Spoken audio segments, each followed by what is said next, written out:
a selfish decision to have a home. Okay. Most people shouldn't buy a home. No one should buy a home. Homes were not built for people. Homes were built for banks. The bank created that product to sell money. You can't just loan people money. You need a product in between. Like when people start really understanding what I'm telling them, they're like, wait, what did he just say? The bank can't lend money for just money. Like you need a reason to borrow money. Oh, you're starting a business. That's a reason, but it's really risky for the bank. What if a bunch of bankers sitting around drinking bourbon? Dude, we need to lend more money. We got to lend money out, man. That's how we make money. We get people to give us $1. We lend it out 9 times.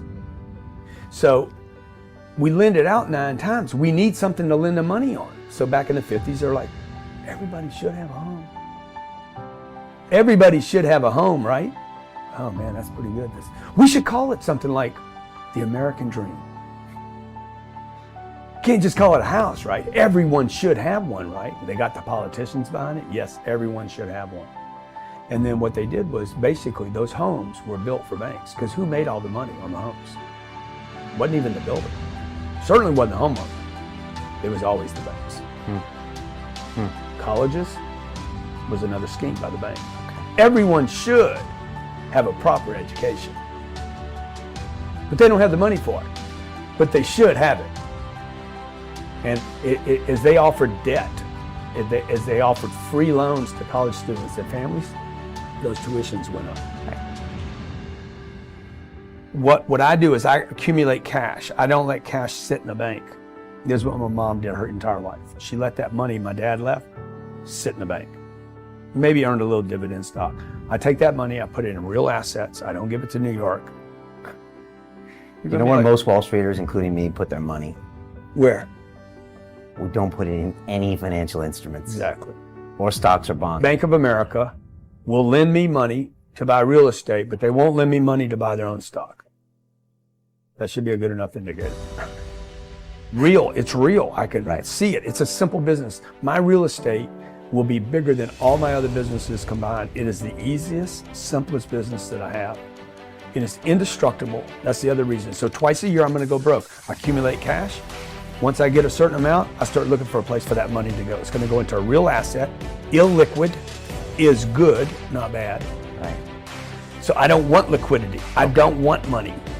Illiquid is good because it's in an asset. I don't want access to the money. You know, they say cash is king. Cash is garbage. I get rid of the money. To make yourself earn more cash. I have to go back into the marketplace and say, who's got my money? Right. Money is not to be saved and hoarded. Like it's no good if you don't use it. It's why people don't hoard gold anymore. You don't keep gold because you can't exchange it. Money is to be used. For those of you out there that are like complaining about the cost of anything, the truth is that's what that money's for. The only purpose money has is to be used. And I was scared that I couldn't produce more money. So every time I spent money, I complained about it. Today, I'm like, that's the biggest mistake I ever made. Should have been spending more money. It wouldn't have taken me 30 years. In the first 5 years, I should have borrowed money I didn't have, and I should have spent money that I did have, and I should have gone into debt to do it, to get my brand out there, to get it known. The mattress guy in your town did it. The car guy in your town did it. Whoever spent the most money, whoever put it all out there all the time, every day, on every TV, radio, and the internet, wins the battle. Poor people are extremely selfish people. And the concept here is you're thinking about yourself all the time. What you don't have, what you need, your clothing, your shelter, your excuses, your problems. And I say that with no sympathy, because sympathy's not gonna feed you. Okay? The poor people, and people, by the way, that just get by are poor. So really the thing we need to define here is what is poor, right? Yeah, Almost everyone living below your potential, you're probably poor. You're not rich, you're not prosperous, you're poor, which is the middle class of the planet. I'm not talking about poverty. You know, that guy's not poor. That guy he's Like, he's out of choices. He's got to beg. The poor, the middle class, the described poor, middle class, nice name to keep everybody civil.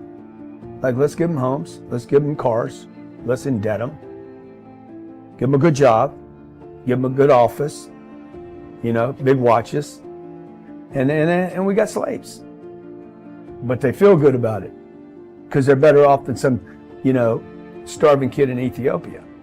So that's why I say, man, look, the middle class is a group of selfish, self-absorbed, think about themselves. I'm not going to be a salesman. I'm better than that. I'm a banker, dude. I'm the vice president without a job. I'm not going backwards. I'm not going to use Facebook and Instagram. I'm not going to do that to get known. I'm not going to go to that meeting. I'm not going to drive there. I got kids. This is a mother. I got 2 kids you don't understand. I'm English. That works in America. All this is selfish. It's just selfish, right? So when I saw that, I'm an observation person. Like I see things. My eyes are wide open. And so when I see that, I'm like, well, that's dumb. When I see me over the years say, I don't have time for Facebook, man. I say, oh, wait, that Facebook thing might be that gift. I was asking for something to scale. How can I scale the planet? Facebook comes along. The first thing I say is, that's stupid. And I heard that. Okay, every time I've ever said something was dumb or stupid meant I didn't understand it. That's code for I don't understand it, right? And then I wake up, it's like a caution light goes off in my mind and says, pay attention to that thing. And then I went and got a Facebook page. I didn't hire somebody to give me a Facebook page. I didn't delegate it to somebody else. I went and built my own, learned how to use it, found out what was there, played in that space for a little while, and then I heard about Twitter. So I'm off topic, but the point is that these are gifts, man. They're being delivered to the planet right now. Every day they're being delivered.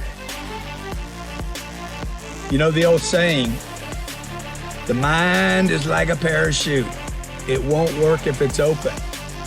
But I want you to add one piece to that. If that parachute is wide open, you're falling straight to the ground. You understand what I'm saying? If it doesn't open, if the mind doesn't open, you're in trouble. If it opens too wide, you're a dead man bouncing or a dead woman bouncing. My point to you is this, okay? Most people do actually have an open mind. The problem is many people, they have a mind that's wide open with no filters, no gates, no protection. You listen to everyone. You listen to everyone on Facebook, everyone on Instagram. You listen to your uncle, your aunt, your mom, your dad. When the mind's too open, you get too much data and you go into confusion. You got to get up, you got to get out. The amount of time you spend outside your proximity or location where you sleep gives you a better chance of being successful. So get up, get out. Go meet the world head on, folks, no matter how bad it is. Go meet whatever it is, okay? You got to make up to somebody. You got to apologize for something you've done. You got to make up the damage of years of neglect and maybe betrayal. And look, I've done all that. I've had all those things where I screwed up over and over and over again. My reputation sucked. You can fix anything. I'm proof that you can fix anything. Anything can be fixed. But you got to fix it.